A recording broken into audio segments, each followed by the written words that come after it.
Michael Steele nailed it today. As Morning Joe Scarborough attempts to continue to toe the line, the standard American line that Israel can do no wrong, that the neoliberals can do no wrong, that somehow the world needs to operate in a neoliberal fashion. You know who knows better? The younger folks are noting, why are we doing this? Why do we operate like this? Why do we allow countries like Israel to do as they please? Why do we allow the defense industrial complex to operate as they do?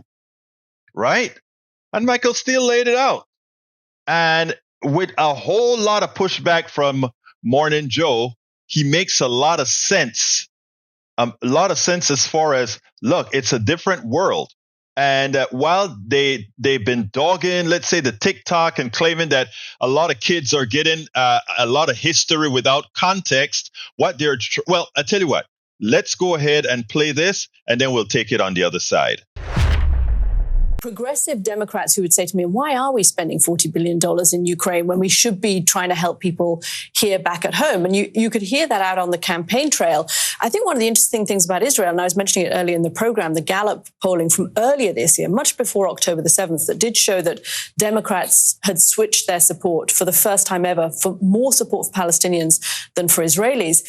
And you're seeing it also mirrored in the Republican Party to a lesser degree, but you're also seeing support for Israel decline in the Republican Party. And I do think that reflects a worldview of retrenchment generally. And we sort of have expected because we've seen it with Trump around Ukraine, but it's happening on the Israeli side as well. And you just have this shift in American politics going on at the moment. I think it's exactly what you put your finger on, a generational change. We're now evolving into the 21st century in a way that a lot of folks still are holding on to 20th century thinking about geopolitical relationships and outcomes. And there's a generation of Americans and Israelis and Jordanians and Iranians who are having a different view of this world, because what they recognize a lot sooner than perhaps us at the end of the baby boom generation realized. I'm not the baby boom generation. He's a Gen Xer. Come on, let's claim it for Gen X. I'm sorry. By about 2 weeks, I claim it proudly. I forgot that. You're a boomer? No, I'm a Gen Xer by about 2 weeks. I'm a Gen Xer. They keep moving it. Okay, do you want to know when you're a Gen Xer? Like, the test is if you went to see The Big Chill and you sat in the movie theater and you went, I hate all of those. That's how you know. And I'm like, you're like, thank God I wasn't a part of that pretentious. All right, so I'll own the space by myself. Okay, you be the boomer. So I'll just own the tail end of the baby boomers by myself. But unlike our generation, this emerging generation does not take to heart or just hold steadfast to the old rules. What are the old rules? Well, the old rules are exactly, all things Israel all the time. They're always right about everything. And we're going to support them. What about Ukraine? The same thing. But it's not the same thing. I mean, you look at what's happened recently. But history has a way of letting people know that the world has not moved on, that we are still stuck in the old rules. Like, for instance, if the United States... I didn't finish my point. Yeah, but it's my show. Let me finish my point so you can finish your point. We leave Iraq, ISIS forms. Yep.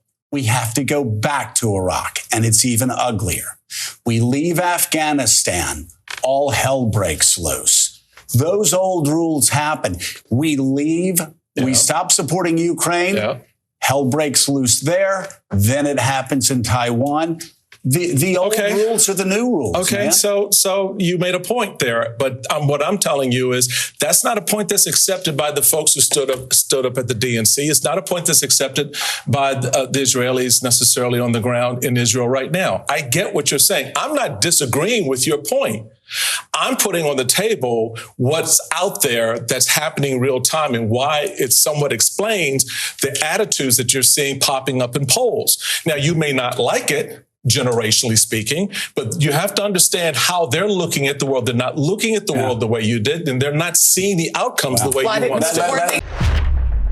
A lot of complaint in this particular segment, and I didn't put out the entire thing, was about how a lot of kids are getting, our young people are getting educated on TikTok with history without context. And look, to some extent, they are correct. A lot of what you hear on TikTok whenever you're getting real history, it's generally in a corpuscular view, if you will. But the truth of the matter is the following.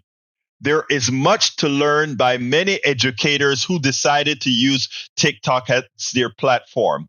What offends many people is that the teller of the history, the person who is narrating the history, is not holding the line to all the things or the ways that we were taught in school, the indoctrinative manner in which history was taught in schools in the United States and other Western countries, which had a decidedly biased notion based on the economic system chosen, based on the type of social cultures there, etc.